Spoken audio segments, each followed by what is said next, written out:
सभी का स्वागत करता हूं प्रेस वार्ता के खास शो मेरा गांव मेरा देश में। जी हां दोस्तों, आज आपको लेकर आए हैं पश्चिमी उत्तर प्रदेश के गांव शेखपुर खिचरा में। जी हां दोस्तों, हमारे साथ सोनू राणा जी हमारे साथ जुड़े हुए हैं, जो भावी प्रत्याशी हैं वार्ड नंबर 17 से, जिला पंचायत सदस्य हैं। लेते हैं इनसे जानकारी किस तरीके से वो अपने चुनाव को तैयार कर रहे हैं, एक तरीके से जीतने के लिए किस तरीके की योजनाएँ ला रहे हैं अपने कार्यकाल में। तो सर, स्वागत है आपका जी। नमस्कार सभी भाइयों का, अस्सलाम वालेकुम जी भाई। मैं बहुत लंबे टाइम से मेहनत कर रहा हूँ, करीबन मेरा तीसरा इलेक्शन है और गरीबों की बहुत ज़्यादा मदद करता हूँ, गरीबों के साथ रहता हूँ हमेशा और अपने हक मांग रहा हूँ सभी भाइयों से। हमारे यहाँ से इस बार बाहरी प्रत्याशी को वोट नहीं जाएगा। मैं आपसे थोड़ा अपील करना चाहूँगा, आप अपने बारे में बताएं, अपने परिवार के बारे में, आप अपनी शिक्षा के बारे में, अपने व्यवसाय के बारे में थोड़ा सा। मैं गांव खिचरा से, नाम सोनू राणा, पापा का नाम गजनफर अली। मेरा तीसरा इलेक्शन है, पहला प्रधानी का, दूसरा जिला पंचायत का, फिर तीसरा जिला पंचायत का। और मेरे दादा हनी प्रधान जी ने 35 साल प्रधानी की है। शुरू से लेकर अब तक आपको कैसी सफलताएं मिली राजनीति में? किस तरीके की चुनौतियां मिली आपको? चुनौतियाँ कुछ नहीं, बस मेहनत करते हैं, जैसे मेहनत करेंगे वैसे फल मिलेगा। किस तरीके का फल मिल पाया अब तक? कोई हासिल करी आपने? कोई बहुत अच्छा फल मिल रहा है, इंशाल्लाह इस बार जीत के आएंगे। जीत के आएंगे इंशाल्लाह।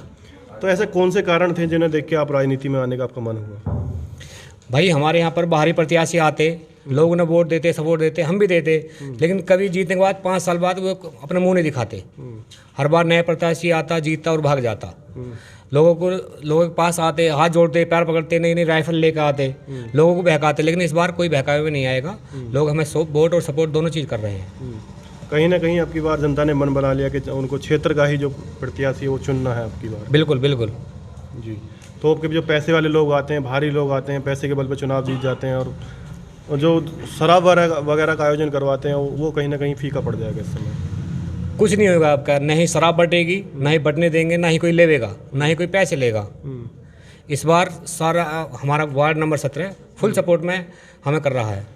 तो मैं सर आपसे अपील करना चाहूँगा, जो आपका वार्ड नंबर 17 है उसमें कौन कौन से गांव, कौन कौन से क्षेत्र आपके पड़ते हैं, उसके बारे में बताएं थोड़ा। मैं भाई पिपलाड़ा, खिचरा, देहरा, धोलाना, हसनपुर, नंगला, निंदावली, ढीकरी, ककराना और कुछ धोलाना कटा हुआ है 3 वार्ड और 9 वार्ड पिपलाड़े कटे हुए हैं। तो किस प्रकार की समस्याएं हैं इन गाँवों में जिनको लेकर आप, इनके समाधान को लेकर आप चुनाव में आए हैं? समस्या ही समस्या है, कहाँ विकास हुआ है यहाँ पे? यहाँ पे किसी जिला पंचायत प्रत्याशी ने कोई विकास नहीं कराया कभी भी। कहीं तुमने जिला पंचायत का बोर्ड लगा नहीं देखा होगा कि वहाँ ये काम हुआ, वो काम हुआ, नहीं कोई रास्ते हैं। किसी भी गांव में ज़्यादातर विकास कुछ नहीं है।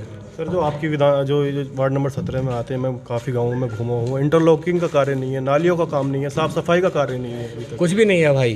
प्रधानों ने तो काम कराए हैं इस बार, लेकिन जिला पंचायत ने कभी कोई काम नहीं कराया। शिक्षा और स्वास्थ्य का तो बदहाल है कि बहुत ज़्यादा बदहाल है भाई। आपके गांव में इतनी बड़ी आबादी है, एक डिस्पेंसरी भी नहीं है, छोटी सी। बिल्कुल नहीं है कोई ऐसा जो बनी हुई थी वो भी टूट गई। एक बनी थी शकील प्रधान टाइम में बनी थी, वो भी टूट गई। जो आपके गांव में इंटर कॉलेज है वो भी चालू नहीं हो पाया अभी तक। उसका ही बजट ही पूरा नहीं हुआ, वो भी चालू नहीं है। नेता अपने अपने क्रेडिट ले रहे हैं कि हमने बनवाया, हमने बनवाया, हमने करवाया, हमने करवाया, लेकिन जो जिस उद्देश्य के लिए वो बना था वो कहीं ना कहीं पूरा नहीं हो पाया अभी तक। लोग मेहनत कर रहे हैं, इंशाल्लाह हमें जिताएंगे तो इन कामों को पूरा हम करेंगे सब। आप करने वाले? इंशाल्लाह करेंगे जी। तो आपको भरोसा है कि जनता जो वादा करा है सारे वादे निभाएंगे।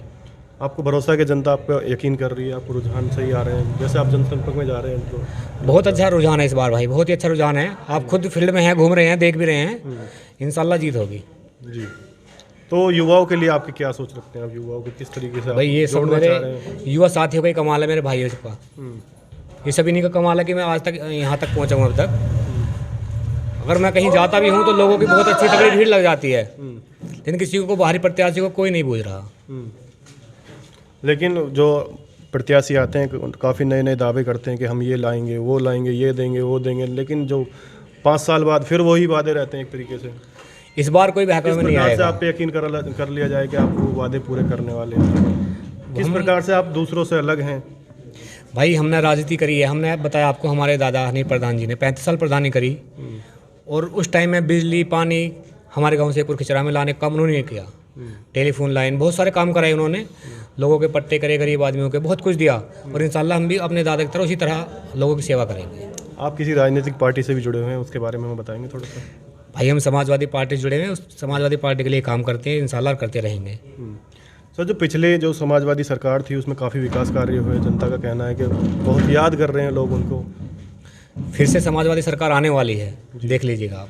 तो सर, अब की बार कैसे रुझान आपको मिल रहा है कि 22 में साइकिल की सरकार आने वाली है? क्योंकि सरकार का काफ़ी विरोध है, किसानों को जो कृषि कानून आए हैं उनका भी भाई काफ़ी विरोध है।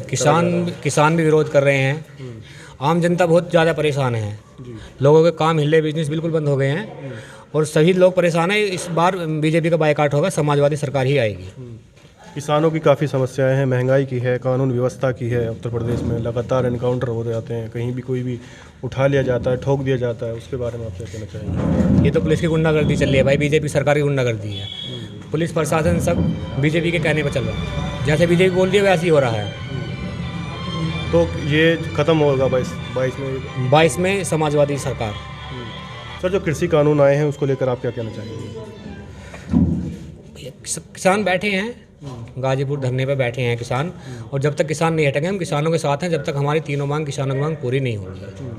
जो सरकार है काफ़ी अमान्य व्यवहार उनके साथ कर रही है, पानी बिजली कुछ नहीं प्रोवाइड कर पा रही है, वो मच्छर वहाँ पे इतने हैं और जो है गंदगी रहती है, ना ही सफाई कर्मचारी वहाँ पहुँच पाते हैं। मैं लगातार वहाँ पे रिपोर्टिंग मैंने की है। तो आपको ये सुन के, ये देख के किस तरीके से आपको क्या भाई लगता है? मैं भी वहाँ पे जाता हूँ, सब लोग सहन कर रहे हैं, सारे किसान भाई हैं जो बहुत हिम्मत से वहाँ पे डटे हुए हैं और डटे रहेंगे। चाहे वो पानी बंद कर दें, हम अपना पानी लगा लेते हैं। बिजली बंद कर दें, हम बिजली की जनरेटर की सुविधा कर ली है किसान लोगों ने, अब किसान भाइयों ने अपने आप सारी सुविधा हम अपना आप कर रहे हैं। चाहे सरकार हमें कुछ भी ना दे, लेकिन यहाँ से गाजीपुर धरने से कोई नहीं हटेगा जब तक मांगे पूरी नहीं होगी। सर, जब अपील करी जाती है कि ये लोग कहते हैं कि खालिस्तानी है, पाकिस्तानी अर्बन फंडिंग हो रही है और जो है विदेशों से चंदा आ रहा है देश को तोड़ने के लिए, तो जब ये सुनते हैं आप कैसा लगता है आपको एज ए किसान? ऐसा कुछ भी नहीं है, ये तो सब बीजेपी के लोग बोल रहे हैं, ऐसा कुछ नहीं है। वहाँ ना कोई खालिस्तानी है ना पाकिस्तानी है, वहाँ सब हिंदुस्तानी है, सब हिंदुस्तानी है। तो किसान भाई हैं। किसान भाइयों से आप क्या अपील करना चाहेंगे सर? किसान भाई अपील क्या करने हैं, किसान भाई वहाँ पर डटे हुए हैं। मैं भी किसान का बेटा हूँ, किसान हूँ, और हम डटे ही रहेंगे। आप हाथ मजबूत कर रहे हैं, आप अपने गांव हम हर तरह से उनके वहाँ सहयोग करते हैं, जाकर चंदा भी देते हैं, जो कुछ हमसे बनता है, जो साथ के लोग जाते हैं सब करते हैं, उनकी खिदमत भी सरकार को करते क्या हैं। चुनौती है आपकी तरफ से? सरकार का चुनौती है, सरकार या तो सुधर जाए, नहीं तो 22 में सपाया तो है ही, समाजवादी सरकार आने वाली है। आने वाली आपको लगातार भरोसा है? पक्का भरोसा है जी। तो सर, अंत में हमारे दर्शकों से क्या अपील करना चाहेंगे? जैसे कि पंचायत चुनाव आ रहे हैं, किस तरीके से अपने कैंडिडेट को चुनें, किस तरीके से उनको मत दें? बस ये अपील यही करनी है, सभी भाई बिके ना, वोट ना बिके, वोट की बहुत ज़्यादा कीमत होती है। भटकाव की राजनीति है वो ना हो करके, भटकाव की राजनीति ना हो, महान पुरुष को वोट दें, व्रत के वोट दें, अच्छे व्यक्ति को वोट दें। किसी के चक्कर में बाहरी प्रत्याशी को तो किसी वार्ड में वोट ना दें।